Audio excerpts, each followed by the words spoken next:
What's up traders, Red here with another update. Today's date is October 28th, 2025. Before going over what happened today, please give this video a like and subscribe to the channel for daily trading updates, even on days like today when I didn't take any trades. I would love to get this video to 10 likes. If you guys can make that happen for me, that'd be awesome. So we had some crazy price action today, but I just didn't get a setup. Let me see. I did put in a one long order. I thought after this wick right here, I thought the price would come back down here, tag me in, and then keep going up. But then the price just didn't come down. I thought it would kind of sweep the liquidity here. Maybe it wouldn't fall this low, but this is where I sent my order.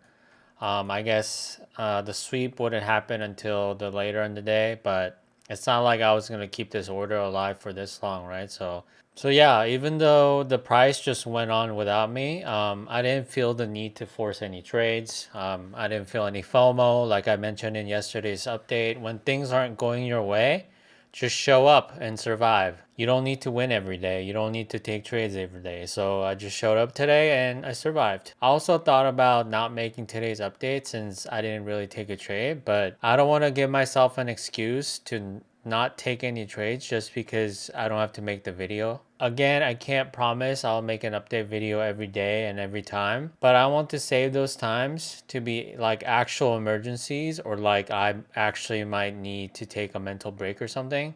So since I didn't take any trades today, I thought about what I can talk about. And I think I kind of want to introspect why I had no feelings of FOMO or wanting to chase price in today's market. And I actually wasn't always like this. I actually saw a video today about a trader on how he blew up his account because he just lost a bunch of trades when he shouldn't have been even trading today. Now, I'm not going to make any assumptions here or act like I know the right answer because I think everybody is different. Everybody has different personalities, different triggers, and even their environments can be different. So I can't just sit here and say, oh, he should have done this or he should have just walked away. I genuinely think we all have different thresholds, and relatively my loadout is that I have a little bit better impulse control, but I still definitely have gone into trades that I shouldn't have taken. Like if I got stopped out right at my stop loss, like last Thursday's trade,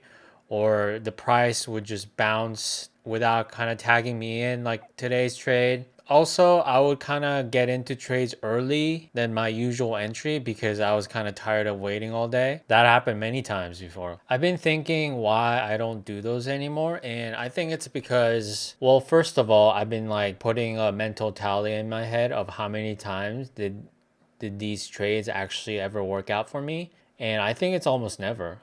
Maybe like one or two times out of like 10 trades or like 20 even. I just knew even when I feel like this time is different, I just know it won't be different. But isn't it funny how right when you stop yourself, like today, like I would have profited, but I still think it's a risky behavior, and the profit that I would have made today, I would have lost it the next time I improvise a trade. And it's just as easy to lose your profits. You'll give it right back to the market again the next time you improvise. Also, I feel like I've done the work of knowing the good and the bad of my strategy. The good is obviously like, oh, okay, like I can make money using this strategy. That's like the good part of your strategy. But the most important part is that you need to know the bad. You need to know how bad. Did it ever go into like a losing streak? How bad was it? Did it last like weeks or months, or like is it like brief? How like far in between are these losing streaks? Like you need to know all the bad of your strategy. And what does the road to recovery, if you ever get out of that hole, look like? Does it take a long time, for example? And when I back tested my strategy through multiple years, I've seen the ups and downs, and that's how I know not to panic or feel FOMO. In fact, I feel like if you back test your strategy enough, it's almost scary to deviate from the plan because you're giving yourself more of the unknowns. It's already scary risking real money in the markets using a strategy that has only done well if you look into the past, because past results do not guarantee future performance. I think that's scary and risky enough, but you just deciding to market buy in just because you feel like it or because you feel tilted or angry, I can't imagine a worse way to self sabotage your plan. So I wouldn't say I'm like a master of impulse control or it's easy for me to hold myself back. I think it's more like I found a new fear of just trading blindly without a plan or trying to improvise during some sort of a trade, especially if you have real money on the line. I feel like nothing is scarier. So that's how today ended up being a no trade for me instead of me trying to chase price, even though I could have profited it. Because like for me, the most important part is following the plan to the T. And I don't feel like I missed out. I don't feel like there's something wrong with my strategy just because I didn't take a trade today.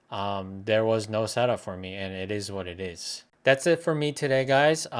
Even though I didn't take a trade today, I'm super passionate about the thinking and the psychology behind why and how people take trades. So I'm glad I got to touch on this topic, and I'm sure I will again soon. Thank you guys for watching. Please give this video a like if you enjoyed it and subscribe to the channel. I'll be back tomorrow. This has been Red, signing out. Peace.